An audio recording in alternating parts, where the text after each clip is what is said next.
Welcome back to Bedtime Myths and Mysteries. This is not a story to soothe you to sleep.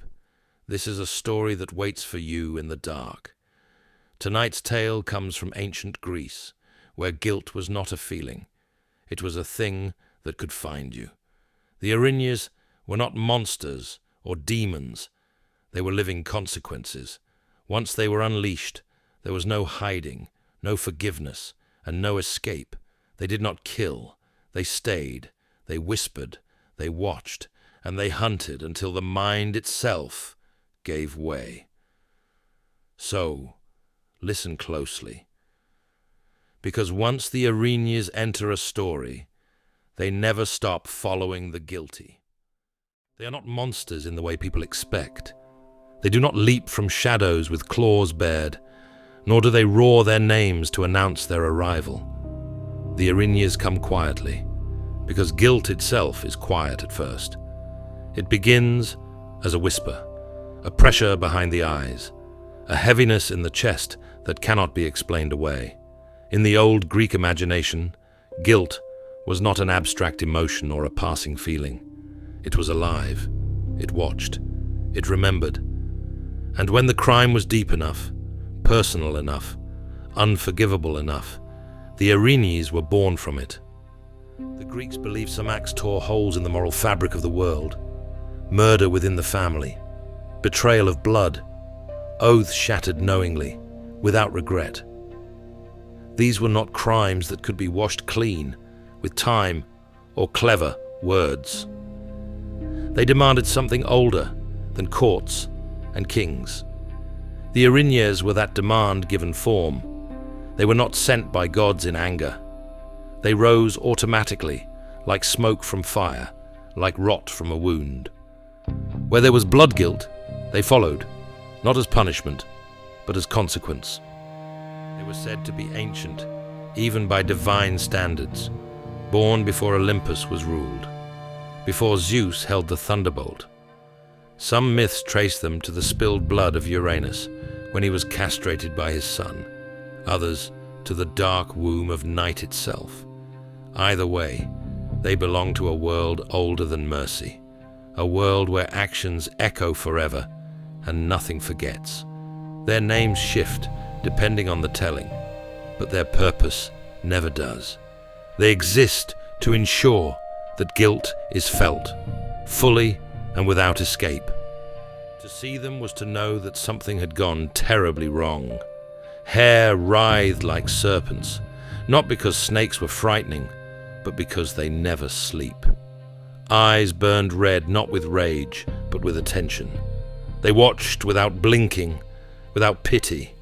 Sometimes they were invisible, known only by the sounds they made, the padding of feet behind you when no one was there, the breathing in the dark, the buzzing like flies around a corpse that only the guilty could hear.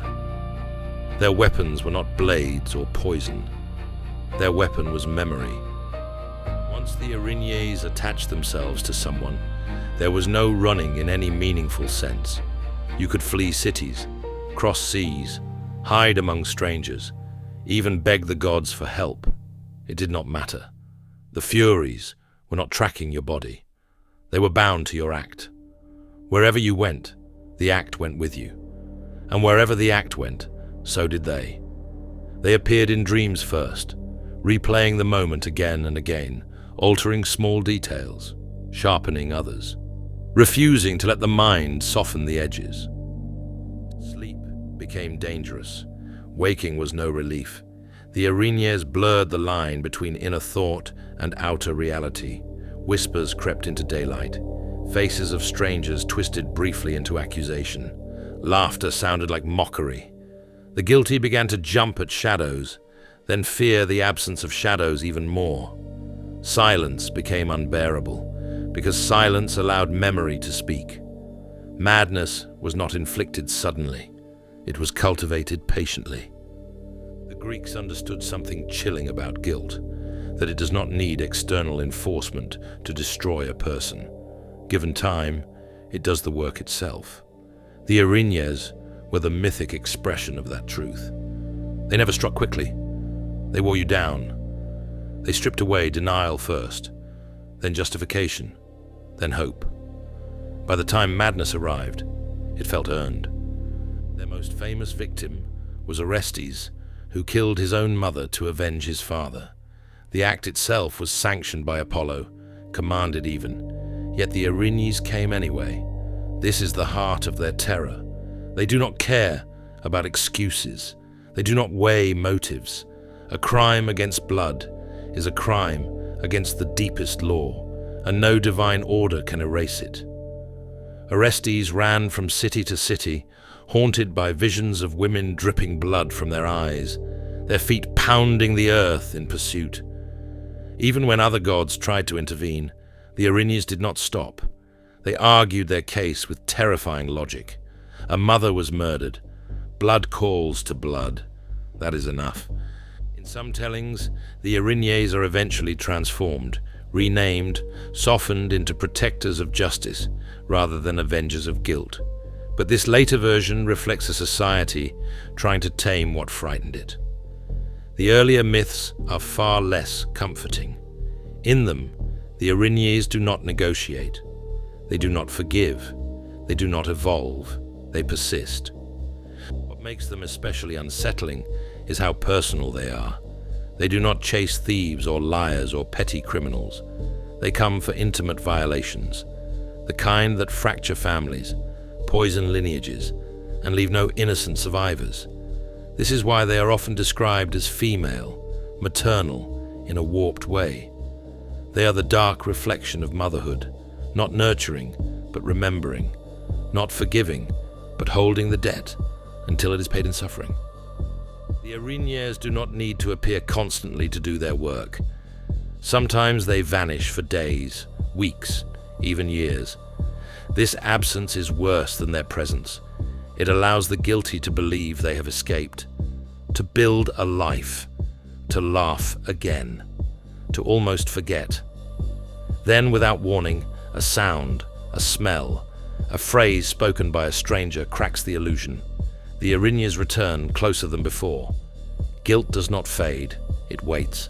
They also expose another fear the Greeks understood deeply, that madness is not always a random curse. Sometimes it is the mind breaking under truths it cannot reconcile. The Erinyes do not drive people mad by force. They remove the barriers that keep sanity intact. Sleep deprivation, fear, repetition, isolation. By the time the mind collapses, it feels inevitable. In art and poetry, the Erinyes are often shown crouched low, stalking, patient. This patience is their most terrifying trait. There is no deadline, no statute of limitations, no aging out of their reach. A child who commits a blood crime will be hunted as relentlessly as an old king. Time is irrelevant. Guilt does not expire. The Greeks did not imagine the Erinyes attacking the innocent. That is important. They are not chaos. They are order of a brutal kind. They enforce a cosmic balance that predates law. This is why even the gods treat them carefully. Zeus rules the sky, Poseidon the sea, Hades the dead. But the Erinyes rule consequence, and consequence bows to no throne. Listening to these myths now, it's easy to reinterpret them psychologically. The Erinyes as trauma, as conscience, as unresolved guilt. But doing so misses something vital. The Greeks were not naive. They knew guilt came from within. What terrified them was the idea that it might also be external, that the universe itself remembers what you have done and will not let you move forward unchanged.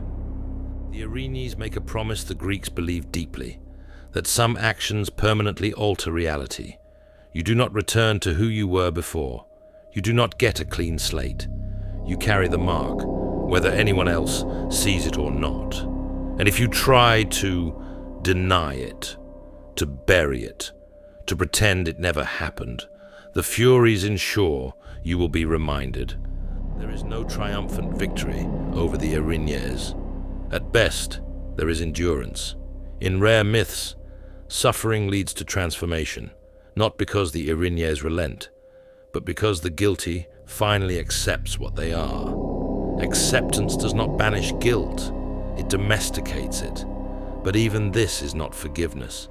It is coexistence with the unbearable. That may be why these myths linger. The Erinyes are not frightening because they are supernatural. They are frightening because they are accurate. Everyone knows what it is like to replay a moment they wish they could undo, to feel chased by a thought they cannot outrun, to lie awake while memory sharpens itself. The Greeks simply gave that experience faces, names, and voices. As the story closes, the Erinyes never truly leave the world. They retreat into shadow, into metaphor, into language. They become the phrase, "It eats at me." They become the look someone avoids in the mirror. They become the sudden panic when an old name is spoken aloud. They remain what they always were, living embodiments of guilt, patient, tireless, inevitable. And perhaps the final horror of the Erinyes is this: they are not cruel for cruelty's sake. They do not hate. They do not rage. They fulfill their function with absolute clarity. They remind humanity that some debts cannot be paid with time, and some crimes do not end when the act is over. They end only when the mind breaks, or when the guilty finally understands that they were never being chased at all. They were being carried.